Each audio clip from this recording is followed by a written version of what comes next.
নমস্কার বন্ধুরা, আমি দেবজ্যোতি আপনাদের সকলকে স্বাগত জানাই ডেটেকের একটা নতুন ভিডিওতে। তো আপনারা যারা অন্নপূর্ণা যোজনায় এখনো পর্যন্ত টাকা পাননি এবং নতুনভাবে আবেদন করেছিলেন, আপনারা কবে টাকা পেতে চলেছেন, তো মুখ্যমন্ত্রী সেই সম্বন্ধে কিন্তু প্রেস রিলিজ করেছেন কিছুক্ষণ আগেই। তো আপনারা তার কাছ থেকে সমস্ত তথ্যটি জেনে নিন।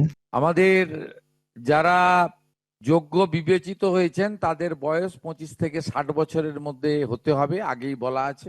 কেন্দ্রীয় বা রাজ্য সরকার, কোনো বিধিবদ্ধ সংস্থা, সরকারি আন্ডারটেকিং, পঞ্চায়েত, পৌরসভা, সরকার, সরকারি সাহায্যপ্রাপ্ত শিক্ষা প্রতিষ্ঠান অর্থাৎ শিক্ষক, শিক্ষাকর্মী, স্থায়ী সরকারি চাকরিতে নিযুক্ত থাকেন বা পেনশনার্স। পেনশনার্স আসবে না যেহেতু 60 ঊর্ধ্ব, এটা ইরেলিভেন্ট।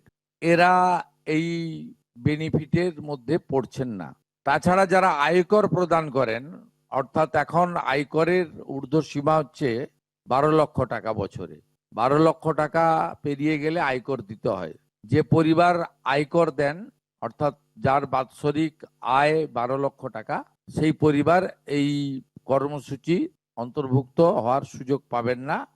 এবং যে মহিলা নিজে 10,000 টাকার বেশি নিজে উপার্জন করেন মাসে, তাকেও এর বিবেচনার মধ্যে প্রাথমিকভাবে আনা হয়নি।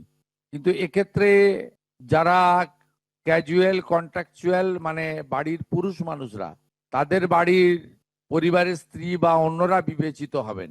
যদি কোনো মহিলা, এটা একটি নারী অর্থনৈতিক সশক্তিকরণের স্কিম, সেক্ষেত্রে যিনি সরাসরি নিজে 10,000 টাকার বেশি উপার্জন করেন তাকে বিবেচনা করা হবে না।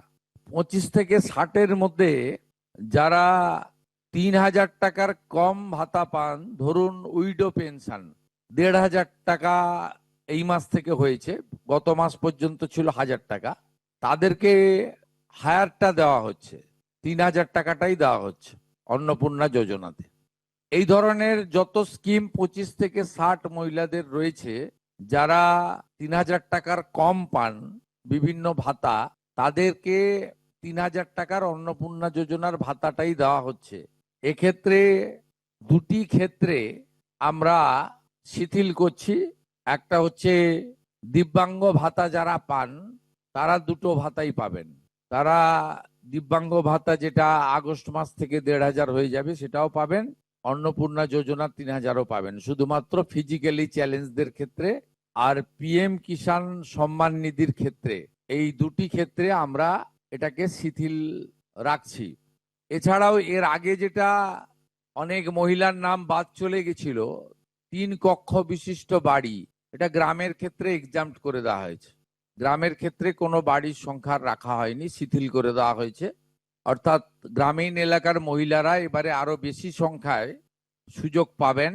তাদের ক্ষেত্রে, গ্রামীণ ক্ষেত্রে 3 কক্ষ বিশিষ্ট বাড়ি, যেটা জুলাই মাসে ওই ক্রাইটেরিয়াটা থাকার কারণে অনেকে বঞ্চিত হয়েছেন, এবারে আর বঞ্চিত তারা হচ্ছেন না। এবং শুধুমাত্র জমির পরিমাণের ক্ষেত্রেও যে 7টি কর্পোরেশন রয়েছে, সেখানে 50, শুধুমাত্র 50 ডেসিমেলের বেশি জমির মালিকানা যারা কর্পোরেশন এলাকা, কলকাতা, হাওড়া কর্পোরেশন এলাকা 7টি, পৌর এলাকা এবং গ্রামীণ এলাকাতে ছাড় দেওয়া হয়েছে জমির পরিমাণের ক্ষেত্রে।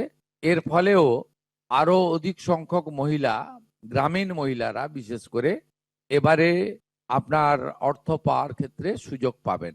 আমরা সরকারি অর্থ, নারী সশক্তিকরণ, নারীর অর্থনৈতিক ক্ষমতা বৃদ্ধি, এই লক্ষ্য রেখে প্রকৃত প্রাপকদেরকে আমরা দেব। এবং প্রাথমিকভাবে সংখ্যাটা 17 তারিখে মাননীয় মন্ত্রী মালতী রায় মহোদয় আপনাদের জানিয়ে দেবেন। 17 তারিখ বিকেলে। আমি সংখ্যাটা বলছি না, কিন্তু যে কয়েক লক্ষ মহিলা তারা জুলাই মাসে অর্থ থেকে বঞ্চিত হয়েছিলেন, এই 3 কক্ষ বিশিষ্ট বাড়ি বা জমির পরিমাণ ইত্যাদির কারণে, তাদের ম্যাক্সিমামটাই এবারে আমরা সংযুক্ত করে দিয়েছি।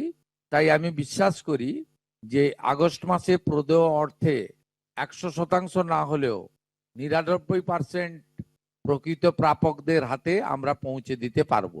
এবং এর সাথে সাথে অভিযোগ পোর্টালও চালু করে দেবেন। সেই অভিযোগ পোর্টালেও আমাদের দপ্তরের গাইডলাইনের বাইরে গিয়ে কেউ যদি পেয়ে থাকে আপনারা তথ্য দিয়ে সাহায্য করবেন রাজ্য সরকারকে।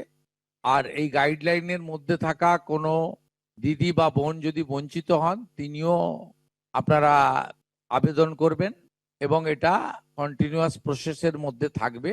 এবং আমরা বিশ্বাস করি আগস্ট মাসে যে তালিকা হবে এই তালিকা আপনারা সবাই অ্যাপ্রিসিয়েট করবেন এবং প্রত্যেক মাসে দ্বিতীয় সপ্তাহে, যেহেতু সরকারের নিজস্ব তহবিল থেকে এটা দিতে হবে এবং টাকার অ্যামাউন্টটাও খুব বড়, এক্ষেত্রেও প্রত্যেক মাসে 10 থেকে 15 তারিখের মধ্যে যারা বৈধ প্রাপক হিসেবে চিহ্নিত হলেন তারা পেয়ে যাবেন। তো আশা করি আপনাদের যে সমস্ত প্রশ্নগুলো ছিল সেগুলোর সমাধান হয়েছে। যদি সমাধান হয়ে থাকে তাহলে অবশ্যই কমেন্টে জানাবেন। আর এইরকমই সব নিত্য নতুন আপডেট সবার আগে পাওয়ার জন্য ডেটেক চ্যানেলটিকে সাবস্ক্রাইব অথবা ফলো করে রাখবেন।